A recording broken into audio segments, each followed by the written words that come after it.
지역의 이슈를 속 시원히 풀어보는 헬로 이슈 토크입니다. 5월 이후 코로나19 확산세가 멈추지 않음에 따라 장기전에 대비해야 한다는 목소리가 큽니다. 문제는 병상 확보인데요. 수도권의 중증 환자가 늘어나면서 병상 확보에 비상이 걸렸습니다. 의료계는 앞으로 열흘 정도면 수도권 병상도 포화 상태에 이를 것으로 내다보고 있는데요. 자세한 내용 짚어보죠. 김경우 인제대학교 백병원 가정의학과 교수 그리고 이승욱 경기일보 기자와 함께합니다. 두 분 어서 나오세요. 안녕하세요. 반갑습니다. 자, 먼저 수도권 코로나19 확진자 추세부터 좀 짚어볼까요? 예, 일단 수도권 확진자들은 보통 한 50명 안팎을 계속 유지를 하고 있고요. 네. 일단 22일 기준으로 46명의 확진자가 발생했습니다. 근데 최근 들어서 코로나19 확진자 추세를 특징을 좀 살펴보면은 특징 한 2개 정도로 꼽을 수 있거든요. 네. 일단 20일 기준 46명의 확진자가 발생했는데 이 중에 지역 감염은 16명에 불과하고요. 나머지는 다 해외 입국발 확진자거든요. 네. 그래서 이제 좀 기존까지는 지역 감염 확진자가 더 많이 있었는데 이제 좀 해외 확진자의 수가 더 늘어나고 있는 중이다라고 볼 수 있을 것 같고, 특히 부산에서는 그 러시아 국적의 화물선에서 대량의 그 16명의 코로나19 확진자가 발생했는데, 이런 부분들이 아무래도 좀 이제 해외에서 들어오는 해외 입국에 대한 검역을 좀 더 강화해야 된다, 이런 식의 주장들이 나올 수 있을 것 같고요. 네. 그 나머지 두 번째 특징은 그 수도권에만 있었던 그 확진자가 이제 좀 전국적으로 퍼지고 있다라는 점도 좀 특징이거든요. 일단 대전 같은 경우에 그 방문 판매 업체 관련해서 확진자가 지금 57명까지 늘었어요. 이게 처음에 한 10명 이렇게 대규모로 계속 확진자가 발생하고 있었는데, 이런 것들이 좀 최근에 코로나19 확진자 발생 추이라고 좀 볼 수 있을 것 같습니다. 그렇군요. 해외 유입 사례가 많다는 점, 그리고 수도권발 확진자가 전국으로 퍼져나가고 있다는 점 지적해 주셨어요. 조금 안정세에 접어드나 했는데, 자, 최근에 코로나 확진자 추세 어떻게 보십니까? 네, 어제 오늘 다행히 그 국내 지역 발생 건수가 11명씩이라서 이제 숫자 자체는 적어 보이는데요. 네. 그 내용을 보게 되면은 특히 이제 감염 경로를 모르는 확진자분들이 아직도 계십니다. 그래서 감염 경로를 모르는 한 분이 인지될 때 어떤 집단과 연결되어 있다면은 그분이 늦게 인지되면은 그와 관련된 확진자들이 이제 수백 명이 있는 경우가 있거든요. 네. 대표적으로 이제 리치웨이 같은 경우에도 처음에 감염자가 인지된 게 6월 1일이었는데 알고 보니까 지금 한 200여 명이 관계된 것처럼 깜깜이 환자 한 명으로 인해서 200명 확진자가 추가로 나타날 수 있고, 우리가 그 관련된 집단 감염이 언제 인지됐느냐가지도 중요한 문제가 될 수 있는데, 네. 최근 들어서 계속 수도권에서 감염 경로를 알 수 없는 깜깜이 환자가 발생하고 있고, 그 깜깜이 환자는 그냥 발생한 게 아니라 관련된 여러 감염원이 있고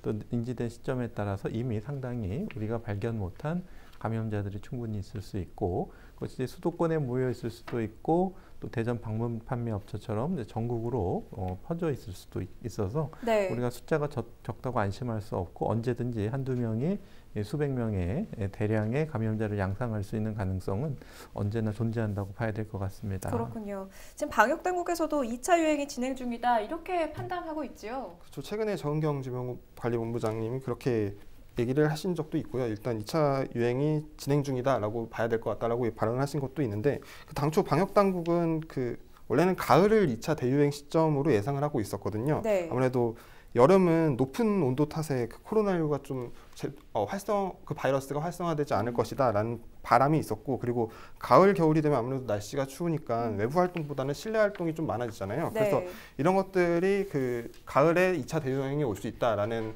해석의 좀 해석을 할 수 있었던 요인들이었는데, 근데 방역 당국이 이 같은 예측들이 전부 맞지 않았거든요. 일단 프랑스 연구진이 최근에 연구를 했었던 것이 있었는데, 여기서는 그 코로나19 바이러스가 어느 정도 온도까지 올라갔을 때 그 복제가 가능한지에 대해서 연구를 했었거든요. 근데 그때 당시 연구진이 60도까지 온도를 높였다고 해요. 근데 이때도 코로나 바이러스를 60도의 온도에 1시간 동안 노출시켰는데 일부 바이러스가 여전히 복제가 가능했다. 그러니까 전파가 가능했다라는 것이죠. 그래서 이때 연구진이 그 결론으로는 끓는 점 수준이 온도가 돼야 바이러스가 없어졌다라고 발표를 한 적이 있었거든요. 네. 결국 그러니까 한국의 여름 날씨에서도 바이러스가 여전히 활성화할 수 있고 전파가 가능하다라는 것들을 보여주는 연구 사례인데, 결국 그래서 중대본도 22일 그 사람 간 밀폐되고 밀접한 접촉이 계속 일어나는 한은 유행은 계속 지속될 것이고, 그리고 또 2차 대유행이 지금 진행되고 있다 정도로 좀 발언을 했었던 것이 바로 이런 이유들 때문입니다.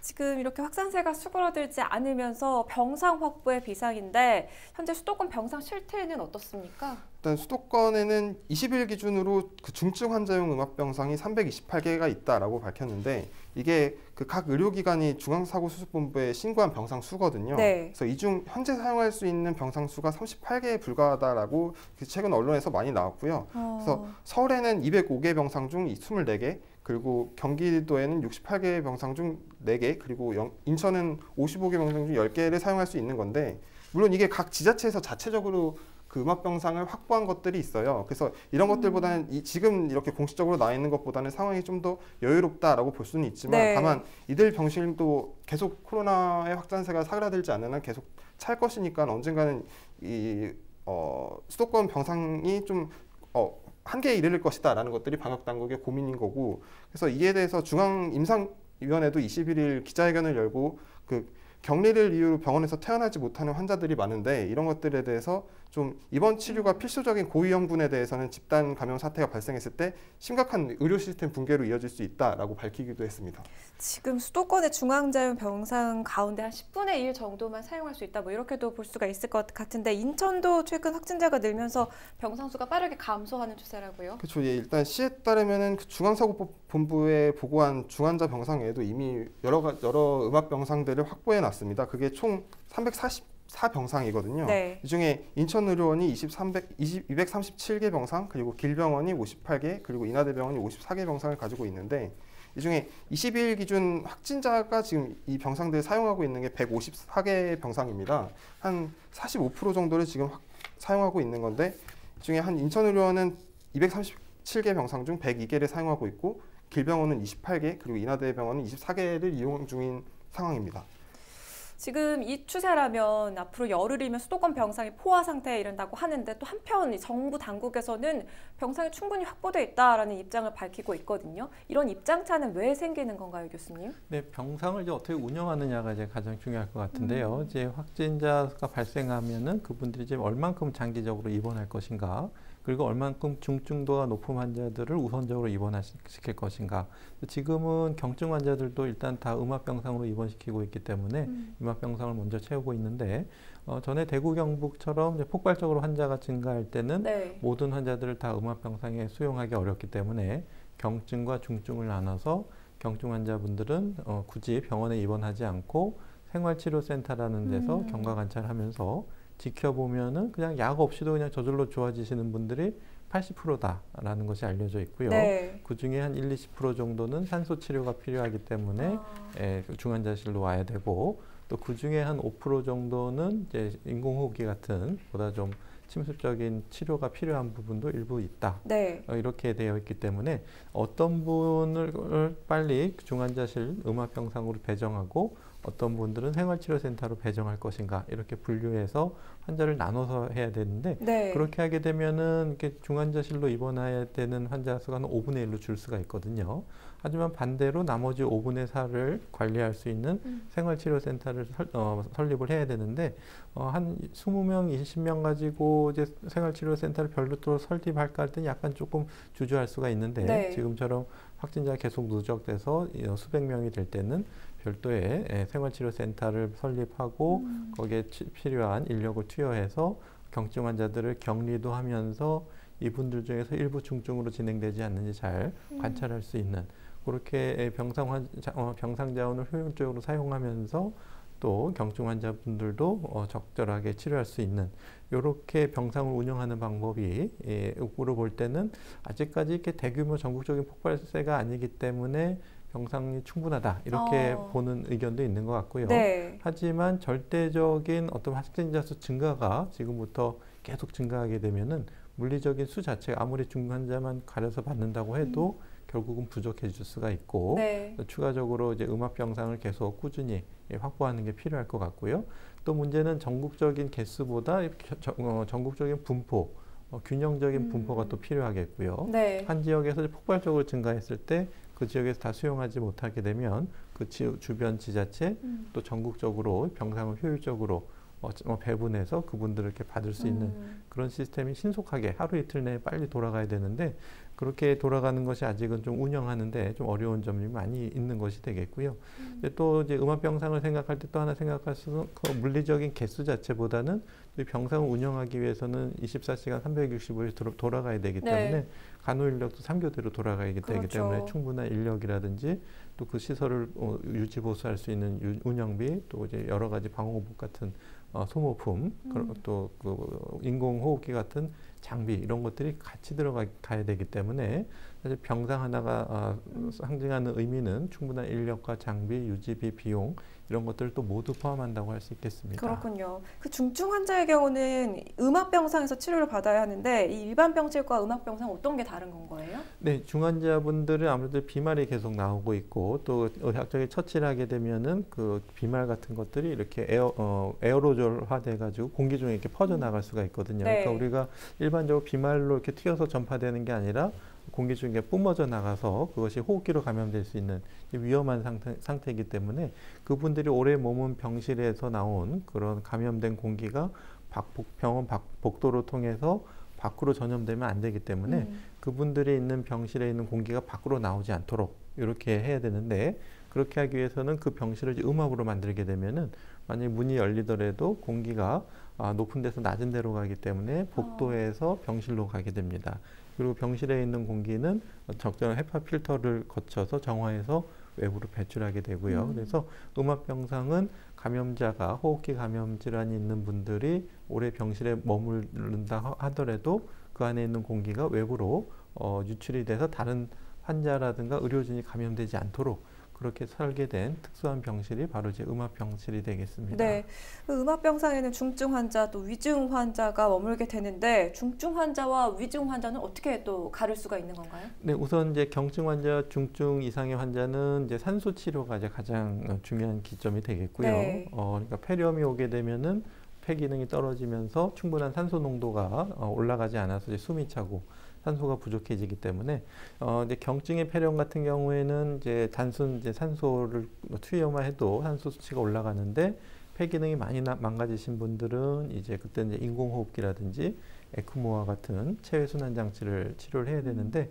그 인공호흡기라든지 이제 에크모 같은 경우 굉장히 침습적인 치료가 되겠습니다. 이제 기도에다 관을 꽂아야 되고 혈관에다 또 관을 꽂아야 되기 때문에 그래서 에크모나 인공호흡기를 다는 분들은 우리가 이제 위중 환자라고 분류할 수가 있겠습니다. 그래서 네. 단순 산소 처치를 필요한 환자들은 이제 중증으로 분류할 수가 있겠습니다. 그렇군요.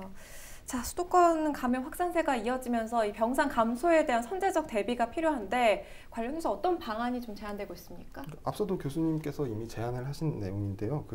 일단 21일 앞서 말씀드렸던 중앙임상위에서 기자회견을 했는데 여기서 좀 주목할 부분들이 그런 부분들입니다. 이분들이 일단 수집한 코로나19 환자 3,060명의 임상 데이터 중에서 그 18세 이상의 성인이면서 그리고 4주간 임상 경과가 확인된 한 1,309명을 대상으로 기록을 분석했는데 그 저위험도 환자의 입원, 퇴원 기준을 변화시키는 것만으로 그 입원 일수를 50% 이상 줄일 수 있다라고 확인이 됐거든요. 네. 그러니까 통상 경증 환자의 경우는 21일 그리고 중증 이상의 환자는 한 달가량 입원한다는 것을 고려할 때 저위험도 환자의 입원이 어렵게 되면 저위험도 환자의 입원을 좀 어렵게 하고 퇴원을 좀 더 쉽게 한다면 그 병상 부족 상태를 그러니까 병상을 좀 더 효율적으로 운영할 수 있는 것이죠. 그래서 그 병상 부족 상태를 막을 수 있다라고 임상위에서 제안을 한 것이 있거든요. 네. 특히 이런 것들이 좀 전제되려면은 그 생활치료센터를 확충하는 것이 중요하거든요. 아무래도 경증 환자의 경우에는 생활치료센터에서 좀 의료적인 케어 같은 것들을 받을 수 있게끔 해야 되는데 그래서 그 경증 환자는 생활치료센터에서 좀 케어를 하고 중증 환자는 음압병실을 통해서 치료하는 방법 이런 것들이 지금 의료계에서 좀 얘기하고 있는 대안이라고 볼 수 있습니다. 그럼 생활치료센터는 충분한가요? 그러니까 현재 수도권에는 그 서울에 한 곳 그리고 경기도에 한 곳의 생활치료센터를 운영 중이고요. 그 인천에서는 그 생활치료센터가 일단 없습니다. 그러니까 방역당국은 여기에 더해서 그 경기도에 한 곳의 생활치료센터를 좀 추가적으로 지정하는 방안을 검토 중이고요. 네. 근데 일단 앞서도 말씀드렸다시피 인천에서는 생활치료센터가 한 곳도 없잖아요. 그래서 이런 것들을 이런 것들에 대한 효율적 운영을 위해서 박남춘 인천시장이 최근에 그 중대본 회의에서 그 이 3개 생활치료센터를 수도권이 함께 사용하는 방안을 좀 검토를 해달라라고 중앙정부에 건의를 했고, 그리고 중앙정부에서도 이에 대해서 좀 긍정적으로 받아들이고 있어서 이에 대한 논의가 좀 활발히 이루어지고 있는 상황입니다. 이태원 기준을 좀 완화시키는 것도 하나의 방법이 될 수 있다는 설명인데, 최근에 완치 판정을 받았다가 재감염되는 사례도 있었어요. 이렇게 이태원 기준 완화하는 부분은 어떻게 보시나요? 네, 그래서 병원에서 이제 치료가 끝나는데, 그러니까 폐렴이 있는 게 다 좋아지고 숨도 안 차고 산소 치료도 더 필요 없고 멀쩡해졌는데 검사하면은 계속 균이 나오시는 분들이 있거든요. 네. 우리가 그런 경우에 PCR 검사 양성이라 그러는데요. 그분들은 이제 살아있는 바이러스가 나오는 게 아니고 죽은 바이러스인데 그 찌꺼기가 유전자 증폭 검사에서 이제 검출이 돼서 나오시는 분들이 있습니다. 네. 그래서 그런 분들 같은 경우에는 그 바이러스를 채취해서 이렇게 배양 실험을 했더니 배양이 되지 않는다. 그러니까 감염력이 없는 죽은 바이러스라는 게 확인됐거든요. 그렇기 때문에 이제 퇴원 기준은 예를 들어서 더 이상 산소 치료가 필요 없고 병원에서 더 특별히 해줄 게 없다. 이렇게 판단하는 경우에는 이제 병원에서 퇴원을 시키고 다른 중증 환자를 받을 수 있게 이렇게 퇴원 기준을 완화시키는데 문제는 이제 퇴원 기준하고 격리 해제 기준은 좀 다를 수 있다는 겁니다. 그러니까 퇴원 기준이 바로 이제 집에 가서 사회생활을 해도 된다는 뜻은 아니고 네. 병원에서 치료는 필요 없지만 이분이 이제 추가적으로 격리를 해제할지는 그건 이제 방역 차원에서 결정을 해야 되는 문제이기 때문에 일단 중앙임상위원회에서는 주로 이제 환자를 진료하는 의사들 중심으로 해서 이 정도는 병원에서 더 치료를 안 해도 되겠다 이렇게 되어 있고,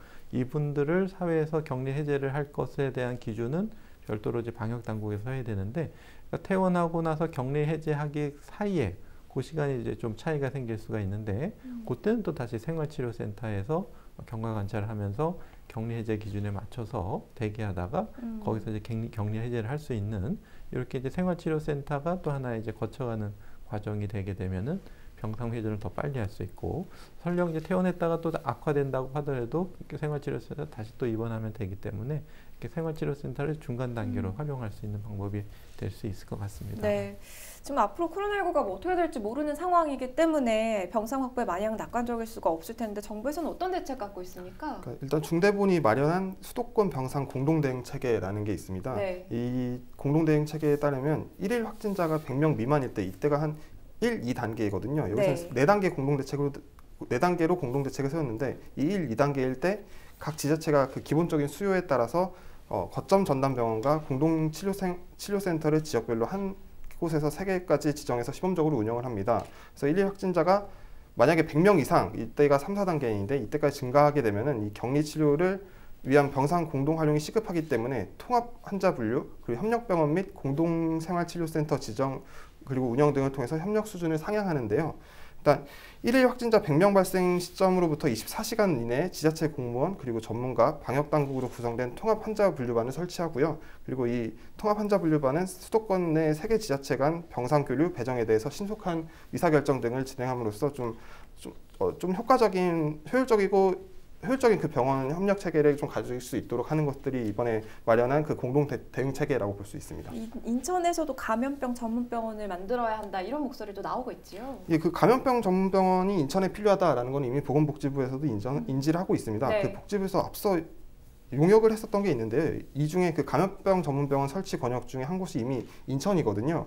그런데 최근까지 그 해당 용역 결과가 지켜지지 않았고 최근에도 그 감염병 전문병원 조성을 위한 사업비를 기재부에서 예타 등을 이유로 삭감을 했거든요. 그래서 시는 다시 그 감염병 전문병원 설립을 요청한다는 방침인데 복지부도 지금 시랑 좀 긴밀히 이런 부분에 대해서는 긍정적으로 반응을 하고 있고요. 다만 영종도의 감염병 전문병원이 건립이 어렵다면 시는 그 인천의료원을 확장해서 하는 방안도 검토 중이고요.